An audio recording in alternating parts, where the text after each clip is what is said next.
وهذا صراط ربك مستقيما قد فصلنا الآيات لقوم يذكرون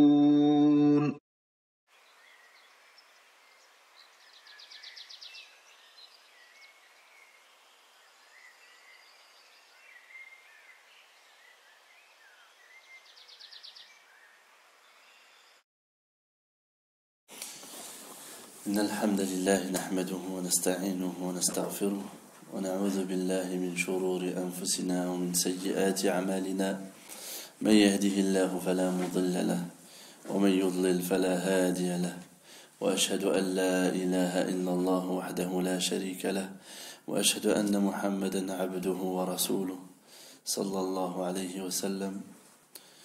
كنا قد وصلنا إلى الإيمان أن المسيح الدجال خارج مكتوب بين عينيه كافر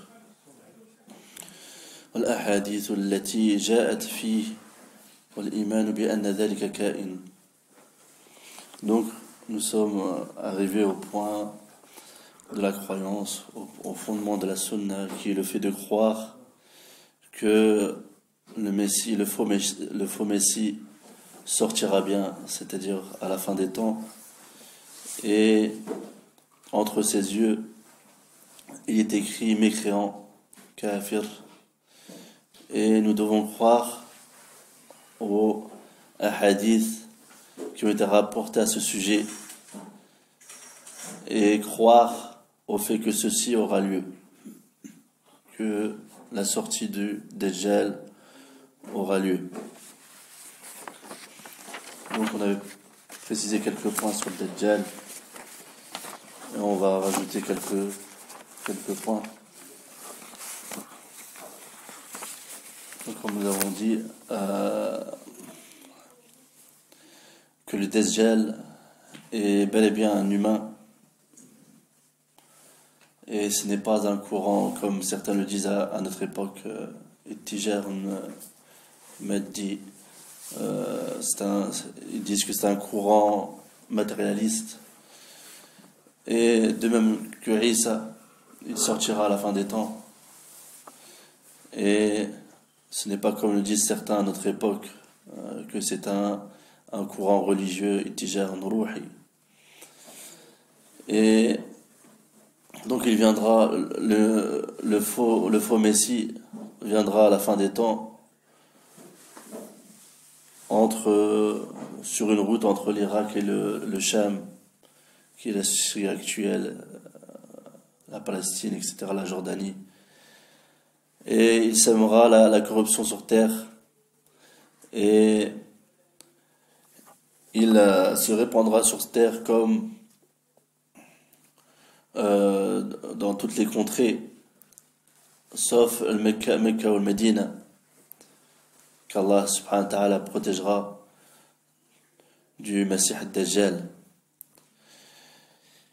Et donc nous avons vu quelques points pour s'en protéger, car c'est la pire des fitnas, la plus grande fitna sur la surface de la terre, comme a dit le prophète sallallahu alayhi wa sallam. Et il n'y a pas un prophète qui n'a pas mis en garde contre le Messie ad-Dajjal. Et parmi les choses qui permettent de se préserver de cette fitna, qui est la pire des fitnas, c'est déjà la science, de savoir qui est ce Messie, savoir ses attributs, comme nous avons vu la semaine dernière, de savoir qui il est, car la personne qui sortira de Médine et dont le prophète sallallahu alayhi wa sallam a dit que ce sera le meilleur, le meilleur des shahids, le meilleur des martyrs auprès d'Allah subhanahu wa ta'ala, la personne qui sortira de Médine pour rencontrer le Messie ad-Dajjal et pour mettre en garde. Et il dira: oh vous les gens, celui-ci est le faux Messie dont le prophète sallallahu alayhi wa sallam, dont le messager d'Allah sallallahu alayhi wa sallam a évoqué. Et donc cette personne-là aura la science, à partir des hadiths du prophète sallallahu alayhi wa sallam, que c'est bel et bien le Messie, le faux Messie. Donc parmi les choses qui permettent de se préserver de cette fitna, c'est premièrement la science de savoir qui est cette personne-là. Et aussi, comme le prophète sallallahu alayhi wa sallam a dit, de réciter les 10 versets de surat, les premiers ou les derniers de surat al-Kahf, la caverne. Et aussi le prophète sallallahu alayhi wa sallam a aussi enjoint de s'éloigner de lui lorsqu'on entend qu'il est sorti. Et aussi le fait qu'il sera écrit Kafir sur son front, entre ses yeux. Et ceci de par la grâce d'Allah subhanahu wa ta'ala, et que toute personne illettrée ou lettrée sera décryptée, sera lire. Et aussi de demander la protection contre 4 choses à la fin de la prière, c'est-à-dire après le tashahhud al-akhir, le dernier tashahhud. Le prophète sallallahu alayhi wa sallam a ordonné de se mettre de demander la protection contre 4 choses, c'est-à-dire l'enfer, la fitna des tombes, l'épreuve des tombes, l'épreuve de la vie et de la mort, ainsi que l'épreuve du faux messie. Et il a même été rapporté de Taous, qui fait partie des salaf, des tabi'in, des successeurs, qu'il a vu son fils prier et lui a demandé: est-ce que tu as demandé la préservation contre ces 4 choses? Il dit non, et il lui a demandé de recommencer sa salette.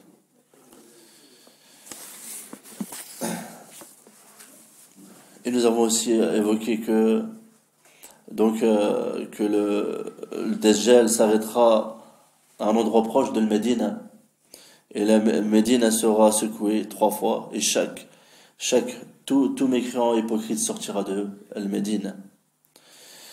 Et parmi les signes aussi qui marquent la venue du Dajjal, c'est qu'avant l'arrivée du Dajjal, 3 années avant, la première année, Allah subhanahu wa ta'ala retiendra le tiers de la pluie et le tiers des récoltes. Dans la 2e année, avant la sortie du Dajjal, il retiendra les 2 tiers, l'autre tiers de la pluie et des récoltes. Et dans la dernière année, c'est-à-dire l'année avant la sortie du Dajjal, il n'y aura plus rien. Plus de pluie et plus de récolte. Et les croyants, comme a dit le prophète sallallahu alayhi wa sallam, de par la grâce d'Allah subhanahu wa ta'ala, se nourriront du dhikr, du rappel d'Allah subhanahu wa ta'ala. Et lors de sa sortie, le Dajjal, il viendra avec une montagne de pain. Et il ordonnera au ciel de pleuvoir, et il tombera la pluie de par la grâce d'Allah subhanahu wa ta'ala. Et il ordonnera aussi à la terre de pousser ses végétaux, et ils pousseront de par la grâce d'Allah subhanahu wa ta'ala. Tout ceci en tant qu'épreuve pour les humains. Et donc aussi il aura une Jannah ou nar, un enfer et un paradis ou des jardins. Et le prophète sallallahu alayhi wa sallam a dit, pour celui qui rencontre le faux messie, qu'il baisse sa tête et qu'il mette sa tête dans le feu, et il trouvera que c'est une eau froide. Donc, et aussi parmi les fitnas, c'est qu'il sortira les trésors de la terre. Et aussi, il dira à la personne qui ne croira pas en lui, et lui dira: si je fais revivre tes parents, est-ce que tu croiras en moi? Il dira oui, et il fera sortir de la terre ses parents, qui sont autres en fait que des diables, qui auront l'apparence de ses parents, et lui ordonneront de suivre le Dajjal, et il le suivra.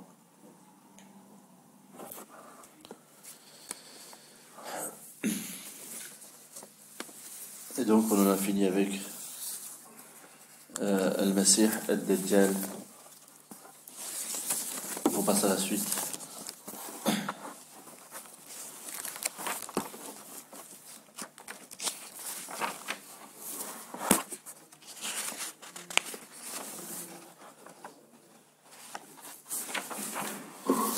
وأن عيسى بن مريم عليه السلام ينزل فيقتله بباب لد.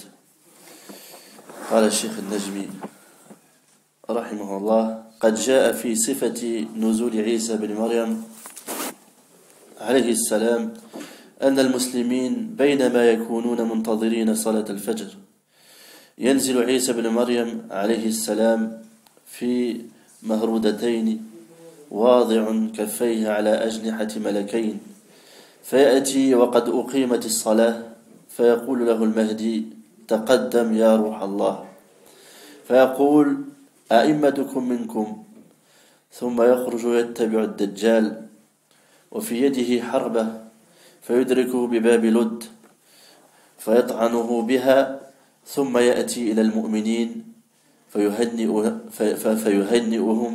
ويخبرهم بمنازلهم في الجنة، أو كما قال صلى الله عليه وسلم.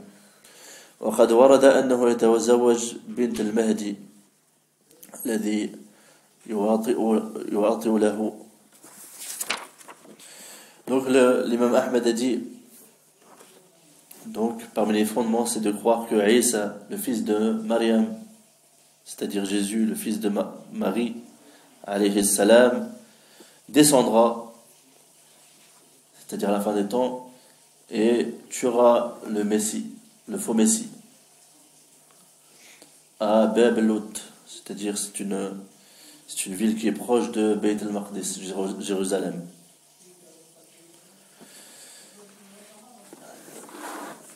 Et donc l'imam Cheikh al-Najmi a dit, il a certes été rapporté à propos de la description de la descente de Isa ibn Maryam alayhi salam, que les musulmans, lorsqu'ils attendront la prière de l'Fajr, à ce moment-là, Isa ibn Maryam descendra portant deux vêtements teintés de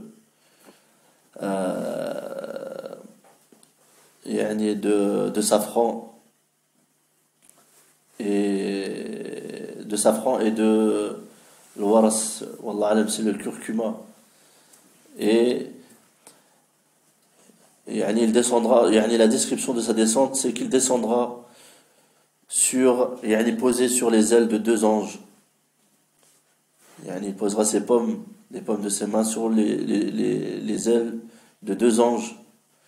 Et il viendra au moment où la salette sera, c'est-à-dire que la salette sera prête à être accomplie. Et le Mahdi, c'est-à-dire la personne comme nous avons vu, la personne de la famille du Prophète sallallahu alayhi wa sallam, dira: Taqaddam ya ruh Allah, avance, c'est-à-dire fais la prière. Ô ruh Allah. Donc on a déjà vu que lorsqu'on dit que Isa c'est ruh min Allah azza wa jal, que c'est une âme provenant d'Allah subhanahu wa ta'ala, donc nous avons vu que c'est une âme comme toute autre âme. Pourquoi elle a été attribuée à Allah subhanahu wa ta'ala, affiliée à Allah subhanahu wa ta'ala? Pour marquer son caractère, et son caractère noble, car c'est une âme de messager. Et donc nous avons réfuté la croyance de ceux qui disent que c'est une partie d'Allah subhanahu wa ta'ala, comme le disent les chrétiens. Lorsqu'on dit Ruh Allah, c'est uniquement pour marquer le caractère noble de cette âme. C'est une âme pure de prophète. Non pas qu'elle fait partie d'Allah. Allah subhanahu wa ta'ala, il est unique. Mais c'est une âme qu'Allah subhanahu wa ta'ala a créée et a élevée parmi tant d'âmes, car c'est une âme de prophète. Donc il lui dira: avance-toi, ô âme d'Allah. Et il dira, alayhi salam, vos imams font partie de vous. Donc il laissera le Mahdi prier. Et donc aussi, il a été rapporté aussi, donc le cheikh ne l'a pas il l'a pas rapporté, évoqué, mais il a été aussi évoqué qu'il descendra près du minaret blanc à l'est de Dimashq, c'est-à-dire Damas, et il s'orientera vers les musulmans. Et à ce moment-là, donc, la prière sera proche d'être accomplie. Et le Mahdi viendra, lui demandera de s'avancer. Et donc, il refusera. Et après la prière, donc, il sortira et suivra Ad-Dajjal, le faux messie. Et dans sa main, il y aura une lance ou un javelot. Et il le rattrapera, c'est-à-dire que Isa rattrapera le faux messie, Ad-Dajjal, dans cet endroit, Bab Lod, et il le poignardera.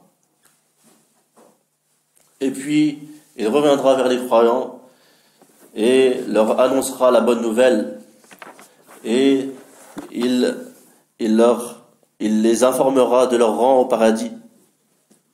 Et ceci, comme a dit le prophète sallallahu alayhi wa sallam. Ceci est une partie du hadith qui a été rapporté par Muslim. Et aussi, il a été rapporté que il se mariera avec la fille du Mahdi.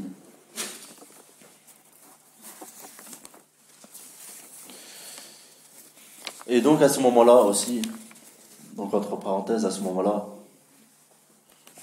Allah subhanahu wa ta'ala dit وَإِن مِّنْ أَهْلِ الْكِتَابِ إِلَّا لَيُؤْمِنَنَّ بِهِ قَبْلَ مَوْتِهِ وَيَوْمَ الْقِيَامَةِ يَكُونُ عَلَيْهِمْ شَهِيدًا.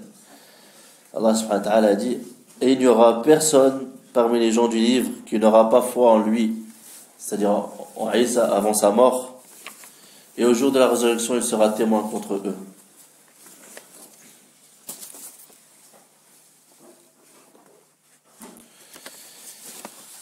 Et donc, à ce moment-là, après la mort du Dajjal, Allah subhanahu wa ta'ala permettra à Ya'juj ou Ma'juj de sortir.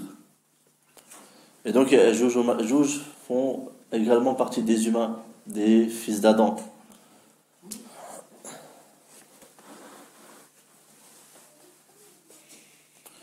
Donc, ils font partie des fils d'Adam.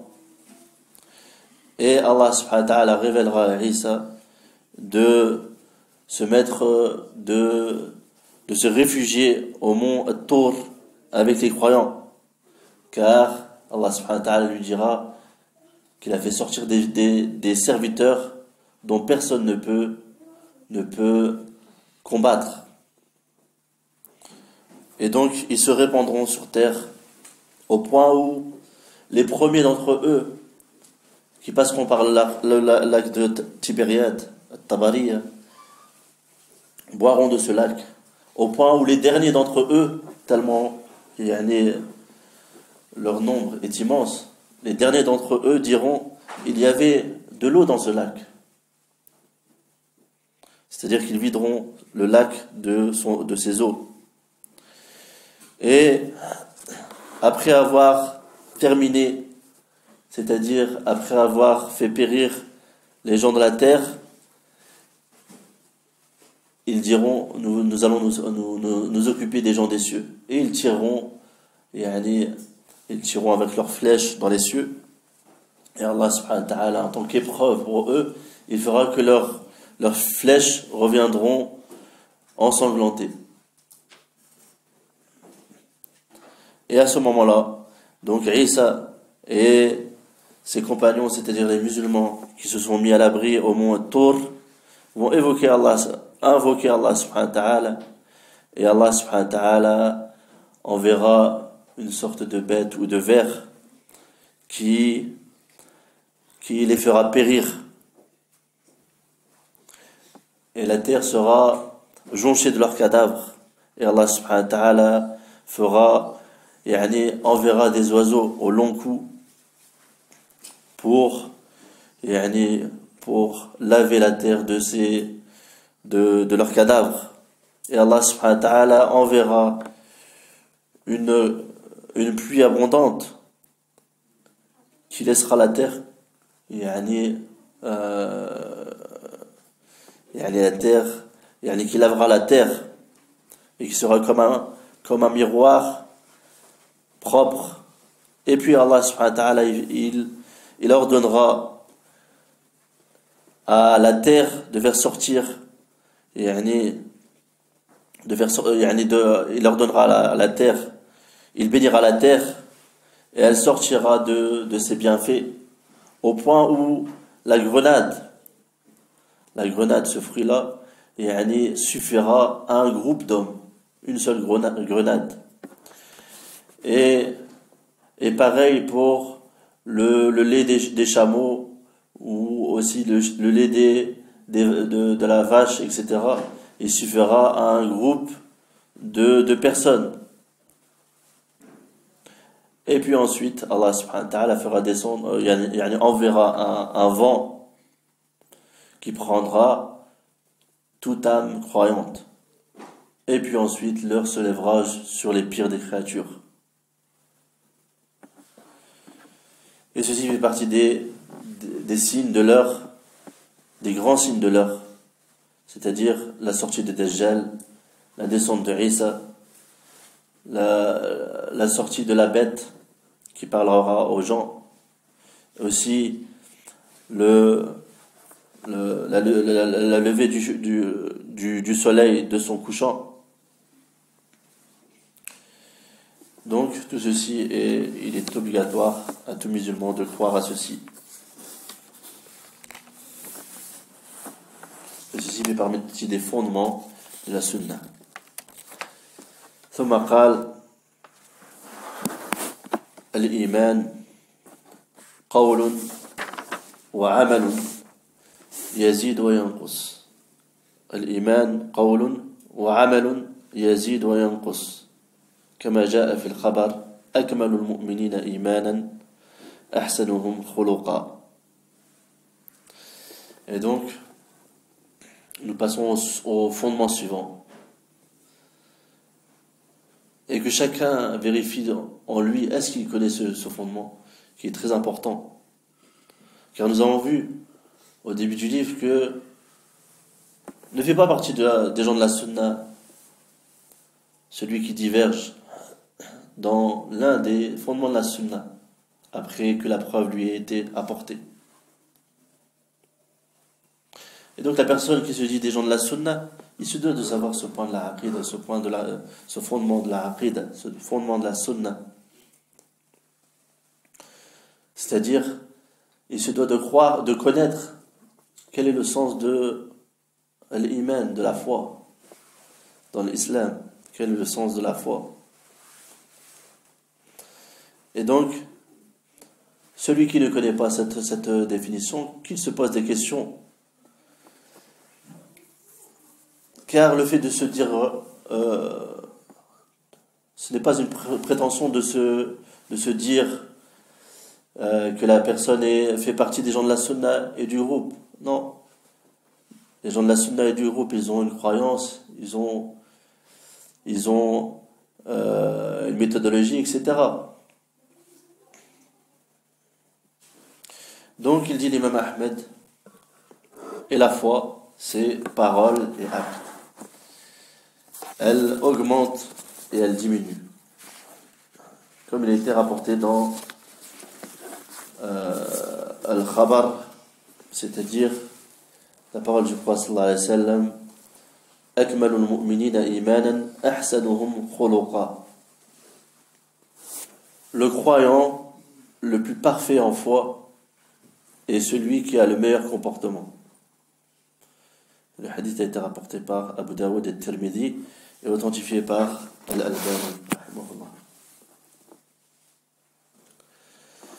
قال الشيخ النجمي الإيمان قول وعمل يزيد وينقص خلافا للمرجئة القائلين بأنه لا يزيد ولا ينقص والذين يزعمون بأن إيمان الفاسق أو الفساق من المسلمين وإيمان جبريل عليه السلام سواء وهذا باطل. Donc il dit le cheikh que la foi c'est parole et acte, qu'elle augmente et qu'elle diminue, contrairement à ce que disent les Murji'a, qui disent que la foi n'augmente pas et ne diminue pas, ainsi que ceux qui prétendent que la foi des pervers parmi les musulmans est au même rang que la foi de Jibril. Il dit que ceci est faux. Ceci est une fausse croyance. C'est la croyance des Murji'a.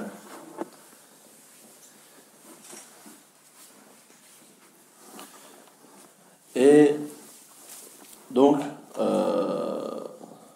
entre parenthèses, nous allons dire, la croyance des gens de la Sunna et du groupe, c'est que la foi, c'est parole et acte. C'est parole et acte. Dans une autre définition, les savants ils disent i'tiqadun bil qalb wa qawlun bil lisan wa 'amalun bil jawarih yazidu bit ta'a wa yanqusu bil ma'siyah. Ils disent que la foi, c'est une croyance, c'est de croire avec le cœur, une parole avec la langue et l'acte avec les membres. Et elle augmente avec l'obéissance et elle diminue avec la désobéissance. Ou une autre définition qui est i'tiqad bil janan wa qawlun bil lisan wa 'amalun bil banan yazidu bi ta'ati ar-rahman wa yanqusu bi ta'ati ash-shaytan. Ils disent c'est la croyance avec le cœur, la parole avec la langue et l'œuvre avec les membres. Elle augmente avec l'obéissance du tout miséricordieux et elle diminue avec l'obéissance du diable. L'obéissance du diable. Et aussi d'autres savants disent qawlun wa 'amalun wa niyya. Et il faut savoir que toutes ces définitions qu'on vient de citer, ces 4 définitions, ils ont le même sens. C'est juste qu'ils sont formulés de manière différente. Ils ont le même sens. Donc, on voit l'erreur de certaines personnes que j'ai déjà entendues qui disent que les gens de la Sunna ont divergé dans Ta'rif al-Iman. Ils n'ont pas divergé dans Ta'rif al-Iman. Ils n'ont pas divergé dans Ta'rif al-Iman, dans la définition de la foi. Ces définitions qu'on vient de citer, c'est juste des formulations différentes. Mais le contenu, il est bel et bien le même. C'est le même contenu. Donc, qawlun wa 'amal, comme disent les savants, qawlun, la parole, et l'acte. La parole, elle se subdivise en 2 parties, c'est-à-dire qawlul qalb, c'est-à-dire la parole du cœur qui est l'i'tiqad, tout ce qui est noué dans ton cœur, c'est-à-dire la croyance, tout ce qui est croyance. Et elle se subdivise en 2 parties, c'est-à-dire qawlul qalb wa qawlul lisan, et la parole avec la langue, comme le fait de dire la ilaha illallah, l'adhkar, d'interdire le blâmable et de commander le blâmable, d'interdire le blâmable et de commander le convenable avec ta langue, etc. etc.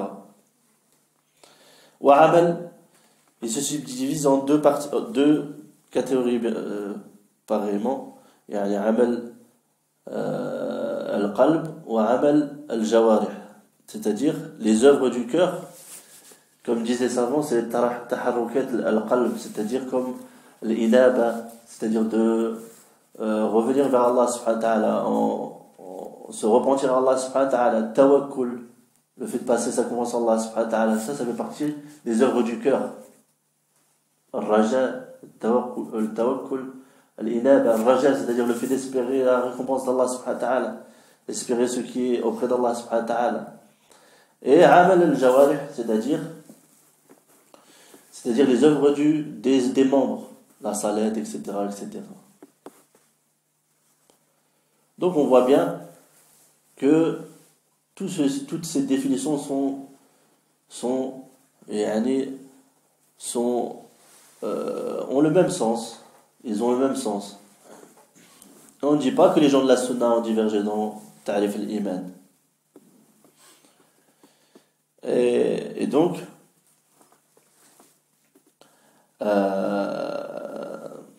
et parmi les preuves sur ceci, sur le fait que la foi, c'est parole et acte, ou i'tiqad bil qalb, c'est-à-dire croyance avec le cœur, qawl bil lisan, la parole avec la langue, ou amal bil jawarih, l'œuvre avec les membres, yazid wa yanqus. Il diminue, elle diminue, elle augmente. Il y a la parole du prophète sallallahu alayhi wa sallam, l'iman bid'un wa sab'una shu'ba. أعلاها قول لا إله إلا الله وأدناها إماتة الأذى عن الطريق والحياة شعبة من الإيمان. Dit le prophète sallallahu alayhi wa sallam, la foi se compose de 70 et quelques branches. La plus haute, c'est la parole la ilaha illallah, et la plus basse est le fait de retirer une nuisance, c'est-à-dire de retirer une nuisance de la route. Ceci fait partie de la foi. Comme le fait qu'une personne voit sur la route du masjid une branche ou quelque chose, il l'enlève pour ne pas nuire, pour qu'elle ne nuise pas aux prières. Et il dit dans la fin du hadith, wal-iman wal-haya sha'batun min al-iman. Et la foi est une branche et la pudeur est une branche de la foi.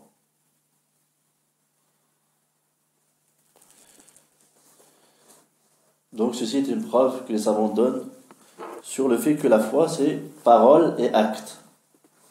Parole et acte. Donc dans ce hadith, on voit les paroles et les actes.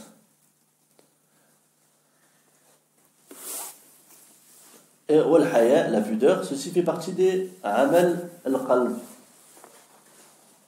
des actes du cœur.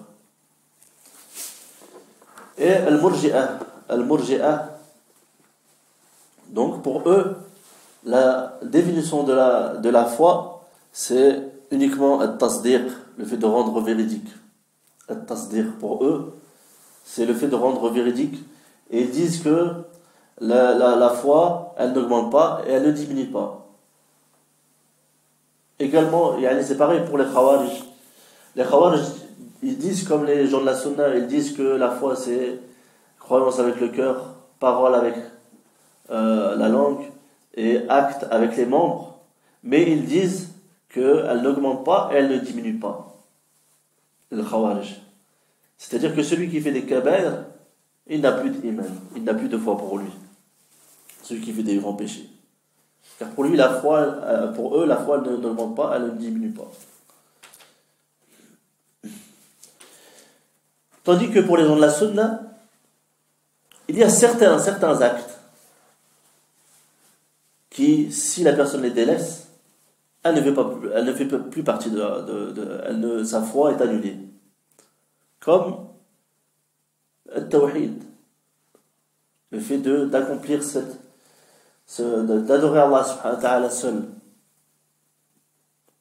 Ou comme, selon certains savants, tarku salat, délaisser la prière. Donc il y a des œuvres,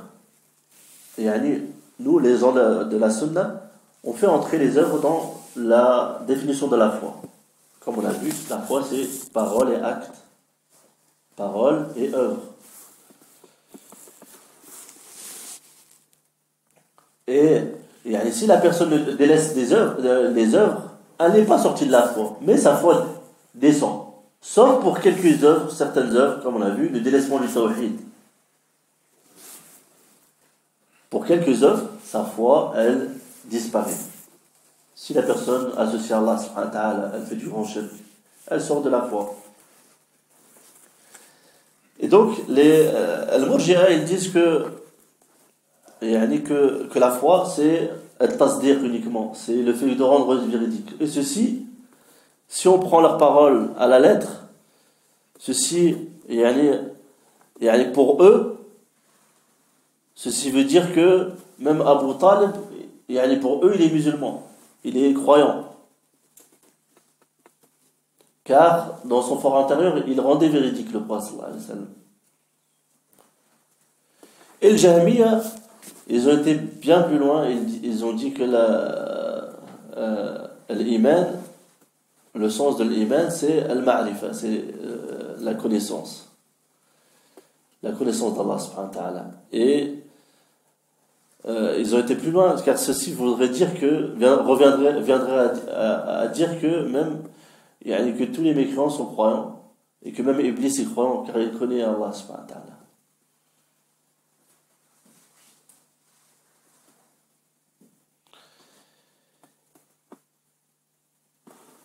Donc, nous passons à la suite.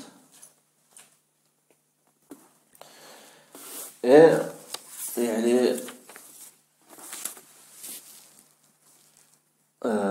قد سئل شيخ الإسلام بن تيمية رحمه الله وقد ذكر في مجموع الفتاوي قيل لبعض السلف يزداد الإيمان وينقص قال نعم يزداد حتى يصير أمثال الجبال وينقص حتى يصير أمثال الهباء.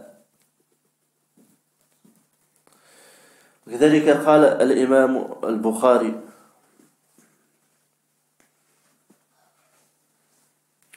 كتبت عن 1000 من العلماء وزيادة ولم أكتب إلا عن من قال الإيمان قول وعمل ولم أكتب عن من قال الإيمان قول.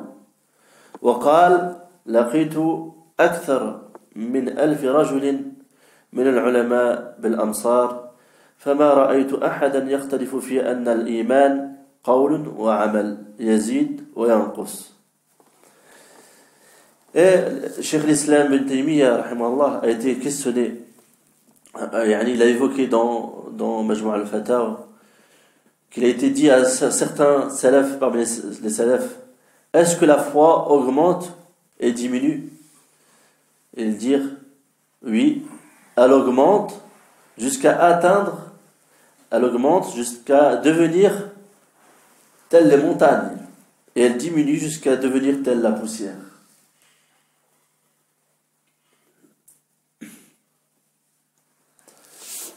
Et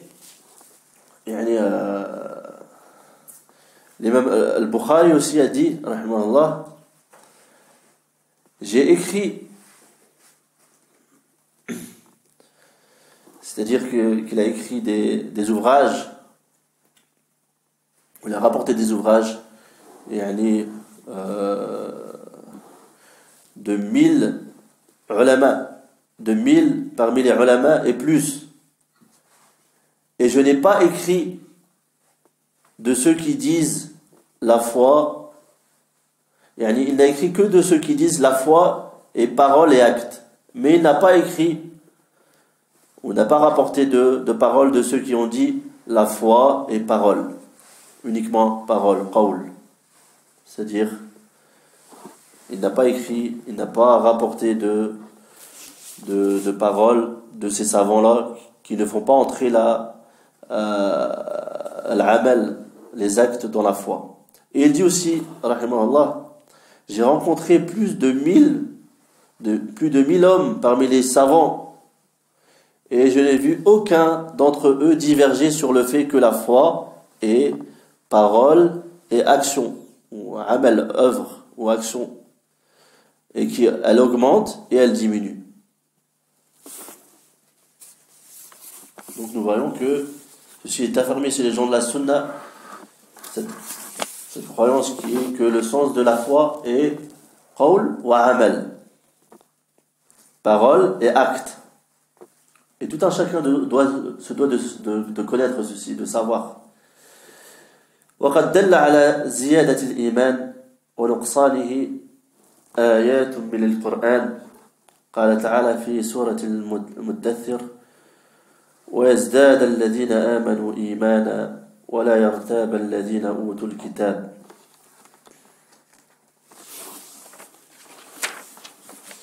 وقال تعالى ويزيد الله الذين اهتدوا هدى إلى غير ذلك من الآيات وقد قرر السلف بأن ما يقبل الزيادة يقبل النقص. Et par rapport à l'augmentation ou la diminution de la foi, le cheikh dit que il a été prouvé que la foi augmente et diminue dans de nombreuses dans des versets du Coran, et parmi eux il y a la parole d'Allah subhanahu wa ta'ala, et que croisse la foi de ceux qui ont cru, et que ceux à qui le livre a été apporté n'aient point de doute. Et aussi Allah ta'ala dit wa yazidullahu alladhina ihtadaw huda, et Allah augmente la guidée à ceux qui ont cherché la guidée, et ainsi de suite parmi les versets. Et les salafs ont donc confirmé ou affirmé que ce qui augmente, ce qui accepte l'augmentation, c'est-à-dire la foi, elle augmente, comme on a vu dans les versets, elle accepte aussi la diminution. Si elle augmente, c'est-à-dire qu'elle diminue aussi. Si la foi augmente, elle diminue aussi. Donc ça, ce sont les preuves au sujet du fait que la foi augmente et diminue. Elle augmente et elle diminue. La foi, c'est parole et œuvre, elle augmente et elle diminue. ومما يدل على تفاضل الإيمان قوله صلى الله عليه وسلم إن أهل الجنة ليتراءون أهل الغرف من فوقهم كما تتراءون الكوكب الدري الغابر في الأفق من المشرق أو المغرب لتفاضل ما بينهم. قالوا يا رسول الله تلك منازل الأنبياء لا يبلغها غيرهم؟ فقال النبي صلى الله عليه وسلم بلى والذي نفس محمد بيده رجل أو رجال آمنوا بالله وصدقوا المرسلين. والحديث متفق عليه. ومما يدل على ذلك أيضا أحاديث الشفاعة، وأن الله تعالى يقول لملائكته أخرجوا من النار من كان في قلبه مثقال دينار من خير ثم من كان في قلبه مثقال نصف دينار من خير، وفي رواية من إيمان، ثم من كان في قلبه مثقال نواة، إلى أن قال مثقال ذرة، إلى أن قال أدنى مثقال ذرة من إيمان. والحديث متفق عليه. فهذا يدل على التفاضل في الإيمان، وكذلك المنازل المختلفة في الجنة. Donc le cheikh il dit, et ce qui prouve qu'il y a une distinction entre les gens de la foi, c'est-à-dire que certains ont plus de foi que d'autres. Il y a la parole du prophète sallallahu alayhi wa sallam. Certes, les gens du paradis apercevront les gens des appartements au-dessus d'eux, comme vous voyez l'étoile filante dans l'horizon. Comme vous voyez l'étoile filante dans l'horizon qui traverse l'horizon d'est en ouest. Ceci à cause de la différence qu'il y a entre eux. Et ils dirent, ô messager d'Allah, ceux-ci sont les degrés des prophètes que personne d'autre qu'eux ne peut atteindre. Et le prophète sallallahu alayhi wa sallam répondit, si, par celui qui détient mon âme dans sa main, ce sont des hommes qui ont cru en Allah et ont cru au prophète. Et le hadith a été rapporté par le Bukhari et Muslim. Et aussi, parmi les hadiths qui indiquent ceci, il y a les hadiths qui sont relatifs à la shafa'a, l'intercession, et le fait qu'Allah Ta'ala dira à ses anges, faites sortir du feu quiconque a dans son cœur le poids d'un dinar de bien. Dans une version, le poids d'un dinar de foi. Et puis Faites sortir quiconque a dans son cœur le poids de la moitié d'un dinar de bien ou de foi.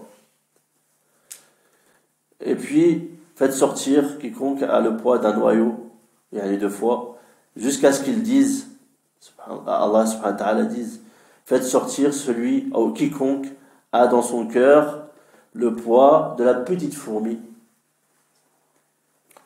Jusqu'à ce qu'ils disent, celui qui a le moindre poids de la petite fourmi de foi dans son cœur. Donc il sortira du paradis. Il sortira de l'enfer. Et ceci indique qu'il y a une distinction dans la foi entre les gens de la foi. Certains ont une foi plus grande que d'autres. Et aussi, également, ce qui a été rapporté au sujet des rangs des croyants, il y a des différents rangs des croyants dans le paradis. Certains auront des rangs plus élevés, c'est-à-dire qu'ils auront été plus croyants, que leur foi était plus forte.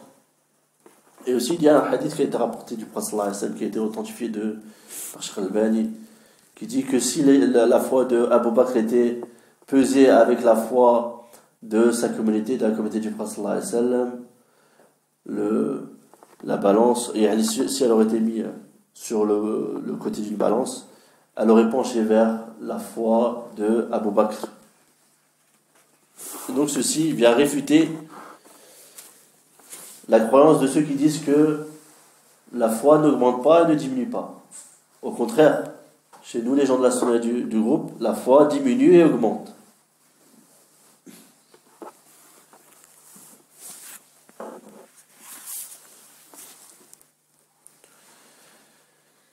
Donc ceci est ce qui a été rapporté au sujet de la foi.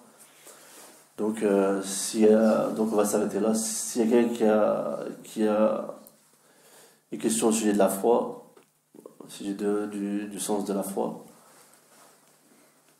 je sais que c'est un peu... Est-ce que les Murji'a existent aujourd'hui? Il y a des Murji'a, mais ils ont la aqida des Murji'a. Après, est-ce qu'ils se nomment Murji'a comme ça? Allah alam.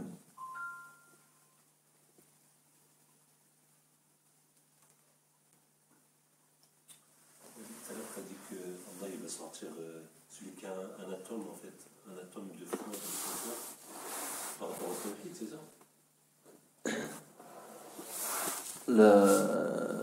L'atome, il n'a pas été rapporté dans les hadiths. L'atome, il n'était pas connu au temps du prophète sallallahu alayhi wa sallam. Dharra, c'est la petite fourmi. Et il ne sortira du paradis, de l'enfer, que le muwahhid, que le monothéiste. C'est-à-dire qu'Allah subhanahu wa ta'ala, ceux qui sortiront de l'enfer et qui auront moins, dans le hadith, il a été rapporté 3 fois moins, le moindre poids de la petite fourmi, 3 fois. Et ce sont des gens du tawhid, c'est-à-dire qu'ils n'ont pas associé la grande association.